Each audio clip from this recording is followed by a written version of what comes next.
Hello everyone, welcome to the new world with IITian thinking. आज हम ये question solve करने वाले हैं और इस क्वेश्चन के थ्रू हम आपका स्टीरियो आइसोमर का कॉन्सेप्ट क्लियर करेंगे। स्ट्रक्चर और स्टीरियो आइसोमर कितने होंगे इस पर्टिकुलर कंपाउंड में, आपको ये बताना है। अब इससे रिलेटेड आपको कायरल सेंटर के बारे में पता चलेगा, ठीक है। आपको थोड़ा बहुत आर एस नॉमेनक्लेचर के बारे में पता चलेगा, मिरर इमेज क्या है, नाइनसोमर क्या है, इसके बारे में पता चलेगा। तो इस क्वेश्चन के थ्रू आपके कई सारे कॉन्सेप्ट क्लियर होने वाले हैं। तो आइए स्टार्ट करते हैं। आईआईटी एडवांस 2019 में पूछा गया था, ठीक है। तो सबसे पहले आपको ये मॉलिक्यूलर फार्मूला गिवन था, तो आपको इसको कैसे स्ट्रक्चर बनाओगे, स्ट्रक्चर इसका क्या होगा। तो देखो सॉल्व करते हैं। यहाँ से सॉल्व करने के लिए आपको सबसे पहले डिग्री ऑफ फ्रीडम निकाल लो, तो इससे हिंट लग जाएगा इसमें कितने डबल बॉन्ड हैं या कितने रिंग है। तो आप कहोगे डिग्री ऑफ फ्रीडम कैसे निकलता है, ठीक है। तो देखो वो कैसे निकलता है, फार्मूला C-H/2, वो तो हम डायरेक्ट भी बताएंगे डिग्री ऑफ फ्रीडम निकालने के मेथड। तो देखो इसमें कितना हो जाएगा, कार्बन कितने हैं 4 हैं, हाइड्रोजन कितने हैं 8 है, डिवाइड बाई 1 प्लस, तो ये आ जाएगा हमारा 1 आ जाएगा, ठीक है। अब देखो 1 का मतलब होता है अगर आपके पास डबल बॉन्ड भी है ना, तो डिग्री ऑफ फ्रीडम क्या होता है, डिग्री ऑफ फ्रीडम जो होता है वो 1 ही होता है। अगर ट्रिपल बॉन्ड है तो डिग्री ऑफ फ्रीडम 2 होता है। अगर साइक्लिक रिंग है, मान लो एक साइक्लिक रिंग के लिए डिग्री ऑफ फ्रीडम 1 होता है। अब देखो, अब आप कहोगे सर एक आया है तो इसका मतलब एक डबल बॉन्ड है क्या इसमें, लेकिन आपको हिंट क्वेश्चन में मिला है कि साइक्लिक ईथर है। साइक्लिक ईथर तो मतलब ऑब्वियस सी बात है, अगर एक आया है और साइक्लिक है तो वो रिंग ही होगा। तो अब रिंग को बना लेते हैं, ठीक है। तो अब देखो रिंग को, इसमें 5 कार्बन थे, 4 कार्बन थे, तो 4 कार्बन हम ऐसे बना सकते हैं, ठीक है। क्या क्या पॉसिबिलिटी है आप बनाओ, अपने से सोचो। अगली पॉसिबिलिटी हम क्या कर सकते हैं, इसको हम ऐसे भी बना सकते हैं। सोचो जितनी पॉसिबिलिटी स्ट्रक्चर आपके मन में आए, ऐसे भी तो कर सकते हैं, आप सारे सोचो, ठीक है। अब देखो रिंग तो एक में है, 4 कार्बन भी हो रहे हैं सब में, ठीक है, 1 2 3 4। अगली पॉसिबिलिटी जो भी आपके दिमाग में आ रहा हो, अगली पॉसिबिलिटी हम ये भी बना सकते हैं, ठीक है। ध्यान देना, देखो ये वाला इसके जस्ट बगल है, लेकिन ये वाला एक कार्बन की दूरी पे ऑक्सीजन है, तो अलग है, सेम नहीं समझ लेना, ठीक है। अगली पॉसिबिलिटी क्या बना सकते हैं हम, अगली पॉसिबिलिटी हम ये बना सकते हैं, ठीक है। यहाँ 2 मिथाइल लगा दो, 1 2 3 4 कार्बन, ठीक है। अगली पॉसिबिलिटी और हम क्या सोच सकते हैं, सोचो सोचो। 4 कार्बन बनाना है तो हम एक इधर भी ऐसे कर लेते हैं, एथाइल लगा देते हैं ऐसे, 1 2 3 4, ऐसे भी ये भी अलग स्ट्रक्चर है, ठीक है। जितना सब सोच सकते हो सोच लो। अगली पॉसिबिलिटी है हम एक ऐसे बना देते हैं, ठीक है। ये भी तो हो सकती है। और कोई पॉसिबिलिटी बन रही है, सोचो। जो पॉसिबिलिटी थी हमने ऑलमोस्ट बना दी है, ठीक है। स्ट्रक्चरल आइसोमर, तो जितने पॉसिबल स्ट्रक्चर होंगे उसको तो इंक्लूड कर ही लेंगे स्ट्रक्चरल। अब देखो स्टीरियो आइसोमर भी पूछा था, इसमें देख लो कहीं कायरल सेंटर है।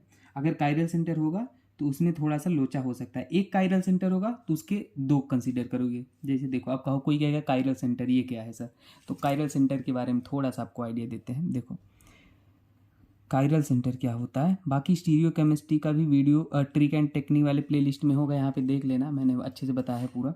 कायरल सेंटर एक carbon sp3 carbon 4 different group से जुड़ा होता है, तो उसको कायरल सेंटर कहते हैं, ठीक है। ABCD sp3 carbon 4 different group से जुड़ा होना चाहिए। तो देखो अगर मान लो किसी में एटलीस्ट एक कायरल सेंटर है, एक कायरल सेंटर है, तो उसका कितने स्ट्रक्चर होंगे, 2। एक उसका मिरर इमेज भी आएगा ना, याद रख लेना है। तो मान लो यहाँ पे देखते हैं, यहाँ पे तो कोई कायरल सेंटर है ही नहीं, ठीक है। यहाँ पे आपको देखो ये वाला है कायरल, ये कार्बन, क्योंकि ये ग्रुप ये हो गया एक, और दूसरा ये वाला अलग है। देखो यहाँ ऑक्सीजन आ रहा है ये पूरा, और तीसरा यहाँ कार्बन आ रहा है, ये तीसरा, और एक हाइड्रोजन लगा है, तो 4 ग्रुप हो गए। और sp3 कार्बन हाइब्रिडाइज है, तो इस ये कायरल है, ठीक है। हमने स्टार बना दिया। यहाँ पे देखो ऐसे कायरल आ रहा है, यहाँ पे नहीं है भाई, क्योंकि यहाँ पे देखो हाइड्रोजन तो है, मिथाइल भी है, लेकिन इधर जाओगे एक कार्बन, इधर जाओगे एक कार्बन, सेम सेम आ रहे हैं। उधर जाओगे ऑक्सीजन, उधर जाओगे ऑक्सीजन, सेम सेम आ रहे हैं, तो ये कायरल नहीं है ना। यहाँ पे देखो ये कायरल है, यहाँ पे नहीं है क्योंकि 2 सेम आ गए, यहाँ पे 2 हाइड्रोजन सेम है, नहीं है। अब यहाँ पे देखो ये वाला आपको समझ में आ रहा है, यहाँ पे ये एथाइल ग्रुप लगा है, ये हाइड्रोजन है, यहाँ से जाओगे ऑक्सीजन, यहाँ जाओगे कार्बन, तो 4 डिफरेंट ग्रुप हो गए, ये कायरल है। ठीक है, एक ये कायरल है। और कहीं आपको कायरल सेंटर दिख रहा है? और कायरल सेंटर यहाँ पर भी दिख रहा है हमें भाई। कैसे? देख लो, एक हाइड्रोजन, एक मिथाइल, यहाँ जाओगे ऑक्सीजन, यहाँ जाओगे कार्बन, तो ये कायरल ऐसे है। इसी प्रकार इसका भी कायरल सेंटर है, इधर ऑक्सीजन, इधर कार्बन, इधर मिथाइल, इधर एक हाइड्रोजन, तो इसके भी कायरल सेंटर है। ठीक है, इतना बन गया भाई। अब इसका अगर देखो, इसका अब स्ट्रक्चर क्या होंगे, ये कायरल सेंटर है तो इसको क्या, इसका एक मिरर इमेज भी आएगा, आप ऐसे याद रख लो। तो इसके 2 स्ट्रक्चर होंगे, एक कायरल सेंटर मतलब 2 स्ट्रक्चर। इसमें कोई कायरल नहीं तो इसका एक स्ट्रक्चर, इसमें एक कायरल है, कोई कायरल नहीं तो एक स्ट्रक्चर, इसमें कोई कायरल नहीं तो एक स्ट्रक्चर। ठीक है, इसमें कायरल तो इसका 2 स्ट्रक्चर। अब बात आती है इसमें 2 कायरल हैं तो इसमें कितने स्ट्रक्चर होंगे? डियर, इसमें 2 कायरल हैं तो इसमें कौन कौन से स्ट्रक्चर हो सकते हैं पता है? या तो आर हो सकता है, ठीक है, ये आरएस नॉमेनक्लेचर होता है एक, वो हम आपको सिखाएंगे वीडियो में। आरएस नॉमेनक्लेचर मैं आपको कैसे सिखा दूँ, प्रायोरिटी से डिसाइड होता है, अभी ये अलग से वीडियो बनाएंगे इसके लिए। ठीक है, एक आर होगा, और ऐसे याद रख लो 2 कायरल सेंटर है तो पहले का नाम इसका नाम आर, इसका नाम आर हो सकता है, या दूसरे का नाम, पहले का नाम यस, दूसरे का नाम यस, या पहले का नाम आर, दूसरे का यस, या पहले का यस, दूसरे का आर। यही 4 पॉसिबिलिटी है। ठीक है, अब देखो 4 पॉसिबिलिटी हैं इसके, तो इसके आप कहोगे सर 4 हम लेंगे, लेकिन लेंगे कितने? 3 लेंगे। अब कहोगे 3 क्यों लेंगे, तो वो भी हम आपको सिखा देते हैं। देखो 3 क्यों लेते हैं इसमें, 3 इसलिए लेते हैं, मार्किंग करनी है थोड़ी। देखो 3 इसलिए लेंगे क्योंकि हम आपको स्ट्रक्चर बना के दिखाते हैं। एक स्ट्रक्चर जो आएगा ना, देखो इसके पॉसिबल स्ट्रक्चर कैसे हो सकते हैं, यही तो है। तो इसको हम बना कैसे सकते हैं, देखो ऐसे ऐसे, और यहाँ पे मिथाइल, यहाँ पे मिथाइल, नीचे हाइड्रोजन, नीचे हाइड्रोजन। ठीक है, और कैसे आप बना सकते हो, या तो आप बना लो ऐसे ऐसे, ठीक है, ऊपर हाइड्रोजन, ऊपर हाइड्रोजन, नीचे मिथाइल, नीचे मिथाइल। ठीक है, या तो आप इसे ऐसे कर लो, ऐसे, यहाँ मिथाइल, यहाँ मिथाइल, यहाँ हाइड्रोजन, यहाँ हाइड्रोजन। ठीक है, या तो आप ऐसे बना लो, ऐसे कर लो। ठीक है, यहाँ पे हाइड्रोजन, यहाँ पे मिथाइल, यहाँ पे मिथाइल, यहाँ पे हाइड्रोजन। ठीक है, ये बना सकते हो इसको, बात तो एक ही है। लेकिन इसमें ये चारों बना दिए पॉसिबिलिटी, लेकिन अब इसमें जो ये और ये वाले हैं ना, ये दोनों एक जैसे हैं। अब कहोगे एक जैसे क्यों हैं, तो ये रीजन हम आपको दे देते हैं यहाँ पे, बाकी स्टीरियोकेमिस्ट्री में हम अच्छे से रीजन आपको देंगे। ठीक है, देखिए यहाँ पे अगर आप इसको 180 डिग्री रोटेट करोगे ना, 180 डिग्री, तो देखो 180 डिग्री रोटेट करोगे तो हमारा वापस से यही स्ट्रक्चर आ जाएगा। देखो 180 डिग्री घुमाओ, देखो ये बॉन्ड इधर आ जाएगा, ये वाला देखो इधर आ गया, तो सेम आ गया।